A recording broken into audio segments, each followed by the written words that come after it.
નમસ્કાર, હું છું પ્રિયા અને તમે જોઈ રહ્યા છો જનતા કી જાણકારી ન્યૂઝ।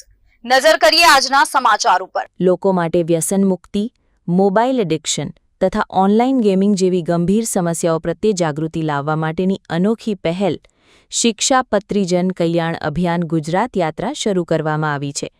એક સારા અભિનેતા અને ગાયક સૌરભ રાજ્યગુરુના સંચાલનમાં શિક્ષાપત્રી જન કલ્યાણ અભિયાન ગુજરાત યાત્રા શરૂ કરવામાં આવી છે કે જે મણિનગર શ્રી સ્વામિનારાયણ ગાદી સંસ્થાન દ્વારા આયોજિત છે।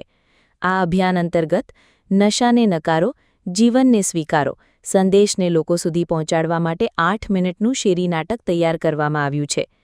4 ઓગસ્ટથી તેમની આ ગુજરાત યાત્રાનો પ્રારંભ થયો છે અને તેઓ ગુજરાતના વિવિધ શહેરો અને ગામડાઓમાં જઈને, ચોકમાં, મોટાભાગની સ્કૂલોમાં જઈને આ નાટક બતાવે છે કે જેથી ખાસ કરીને યુવાઓમાં અને બાળકોમાં જાગૃતિ આવે। આ પહેલ ખાસ કરીને જનહિતને ધ્યાનમાં રાખીને કરવામાં આવી છે। હાલમાં આ અભિયાન દ્વારા 25થી વધુ શાળાઓમાં કાર્યક્રમ યોજાઈ ચૂક્યા છે, જેમાં વિદ્યાર્થીઓ, યુવા વર્ગ, માતાપિતા તથા સમુદાયના લોકો મોટી સંખ્યામાં જોડાયા છે। આગામી 3 થી 6 મહિનામાં સમગ્ર ગુજરાતના ગામડા, શહેરો અને તાલુકાઓ સુધી પહોંચવાનો ધ્યેય રાખવામાં આવ્યો છે, જેથી વ્યસન મુક્તિનો સંદેશ દરેક ઘર સુધી પહોંચે અને સમાજમાં સકારાત્મક પરિવર્તન આવી શકે। અત્યાર સુધી બાવળા, ધોળકા, વિરમગામ, સાણંદ સહિત ઘણા શહેરો અને ગામડાઓ સુધી આ અભિયાનને પહોંચાડ્યું છે અને ઘણો જ સારો પ્રતિસાદ મળી રહ્યો છે। જનહિત માટેની આ પહેલની એક ડોક્યુમેન્ટરી પણ બનાવવામાં આવી રહી છે। મણિનગર સ્વામિનારાયણ ગાદી સંસ્થાન આયોજિત શિક્ષાપત્રી જન કલ્યાણ અભિયાન ગુજરાત યાત્રા 4 ઓગસ્ટનો પ્રારંભ થઈ ગયો છે અને આખા ગુજરાતમાં થવા જઈ રહી છે। ગુજરાતના ગામો ગામ, ગ્રામીણ વિસ્તારથી લઈને શહેરોની સ્કૂલ, કોલેજીસ અમે કવર કરવાના છીએ।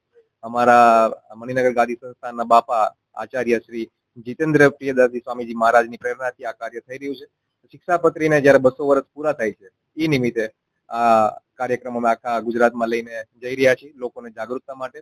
અને જે અત્યારે યુથ આડા રસ્તે જઈ રહ્યું છે, ખાસ કરીને અમે એને ટાર્ગેટ કરી રહ્યા છીએ, કારણ કે આપણું યુથ, આપણા યુવાનો આપણા દેશનું ભવિષ્ય છે।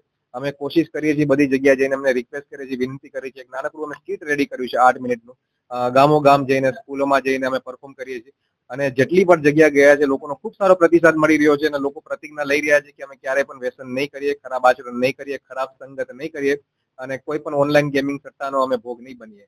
તો અમારો પ્રયાસ, અમને એવું લાગે છે અમે જે અત્યારે કરી રહ્યા છીએ એ લોકો આવકારી રહ્યા છે અને આઈ હોપ જે લોકો વ્યસન કરે છે એ લોકો આમાંથી જલ્દી છૂટી